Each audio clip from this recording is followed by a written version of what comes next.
What is special about Jesus now? Jesus ndo zvanesa, but chamiruka kabiruka pasenge papanyasima pado pakaberekwa, but Jesus zvanesa nyika yesu kuti vanonamata mzimu vanoda kunesa nezvajesu kusei akaberekwa kuIsraeri zvoga ipapo. Isusu tiri kuti urarami hwakaita Jesu. Yeah. According to research, there are more than 5 people. Yeah. Vakaita exactly zvakaita Jesus. Vakararama upenyu hwake ihwohwo hwekumuka nekuita zvese. The Bible rinopa tsananguro iri muastrology yakanangana nevaIjipita. Yeah. Ichitaura zvinhu zvemastars and everything. Imini tudze kana kuine vanhu vakararama the same life. What's so special about Jesus? I want to know this. What is so special? There is nothing. In 2 phases. Mataura about the death and resurrection of Jesus Christ. Mabata astrology. Ndokupa imindiro imwe neimwe izvikwanire. Right. Now, vamanitaurira vanhu kuti vakafa vakamuka. When was that? Mirai. Akafanana is the same. Mirai vanumbe. Special Jesu. Yeah, we are saying. Jesu. What's so special about Jesu ndiye dangwe kune zvose. Is the firstborn of all. Kana makutoita a pattern, you are following Christ. Kana kuri kufa nokumuka, if it is after Christ, you are following a pattern. Takanti chamusa wakafa. We are doing that as Christians. Wakafa warikumuka. Saka toto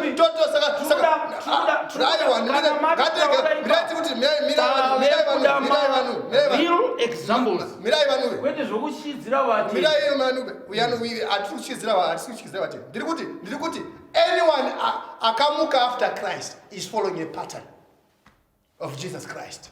Wese akauya mumashure. Even iye Jesu wacho asatofa, he raised Lazarus from the dead. Akamusa Lazarus kuvakafa. Jesu so that is a surprise vanhu especially vasingatendi. He raised Lazarus from dead. Lazarus after 4 days. After zakunwa Lazarus. Jesu anoti Lazarus come forth. After Noah. Then they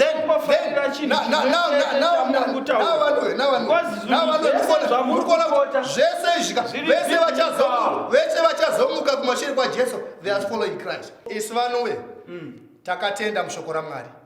Baba vedu sababa vedu Abraham, baba vekutenda. Like by faith Abraham akatenda. Saka isiri vana vaAbraham nokutenda. Mushoko raMwari. Tinotenda kumudzimu yedu kuti aiwa ndoda kuti ndikubatsire vanhu. Imakatiunzira nyika yapambwa nevarungu. Ndoda kuti ndibatsire vanhu. Wonaita sununguka. Ndoda kuti ndikubatsire. Kubva mungetani dzekusungwa nevarungu. Ndoda kuti ndikubatsire vanhu. Vaitidyisa zvavarutsa. Ndoda kukubatsira chaizvo vanhume. Regai ndikubatsirei. Isu kwedu ndakaberekwa kwaMudzamiri. Kwandakaberekwa kwaMudzamiri kwaitwawo tsika idzodzo dzamara tati ngatidzokere kuna Mwari. Now, ndoda kuti ndibate chinichi. Pedu kwaya kune mombe yaitumidzwa kuti Mudzamiri. Mombe ishibikirwa doro. Gore rega uchizwa kwapana tonosangana kumusha kunamata mombe. Murikuna mombe ishibikirwa doro. But mombe chinozochamisa manje tozochamisa ndobva yaitumidzwa sekuru Mudzamiri. Mombe inokuma ine nyanga. Chinozochamisa nezvekuti mombe yaizourayiwa manje todya sekuru Mudzamiri.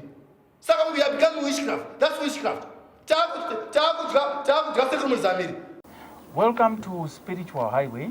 Nasi tiri kutaura nenyaya yemhuri yekwakadhani kunzvimbo yekumhondoro inova iri kutambudzwa nezvinhu zvakasiyiwa nemufi kadzi zviri kuvanetsa nenyaya yekuti vakatadza kuteedzera zvakataurwa nemufi. Pane box rakasiyiwa riine zvinhu rakange rataurirwa kuti richange richiitwa izvi neizvi neizvi, asi mhuri haina kukwanisa kuteedzera zvakataurwa nemufi.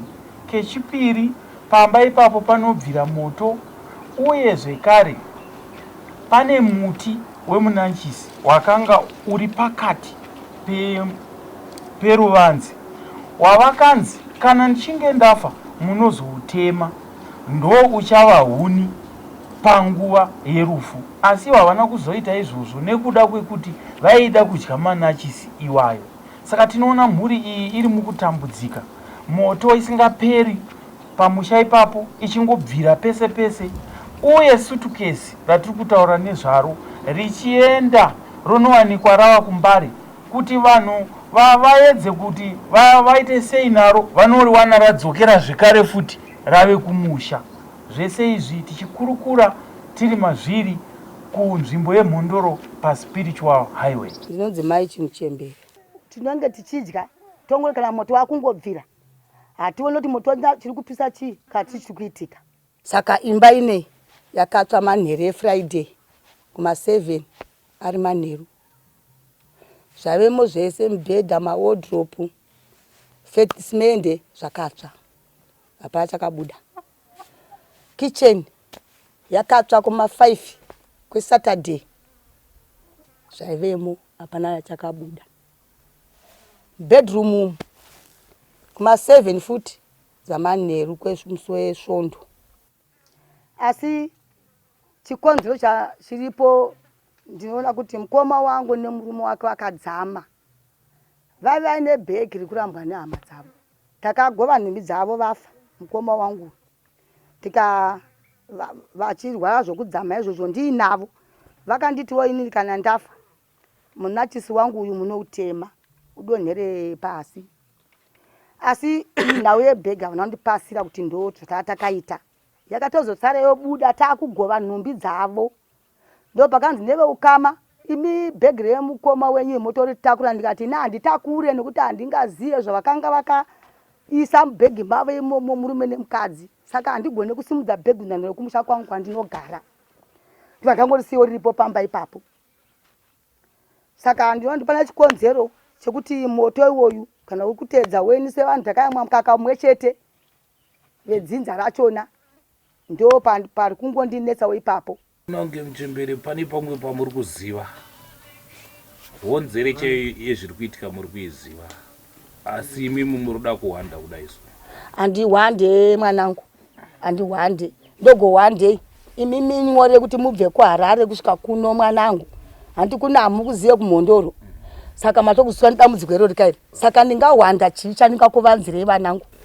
Nokuti papa handiti vechechi vari kuya voona zvavari kuona kauti vanongouya voisa munamato voenda. Hati havasi mapostori, ndopinda Methodist. Chii chakazoitika pamunachisi? Munachisi hatakutema, takasiya wakamira kutodyiwa izvozvo nevana.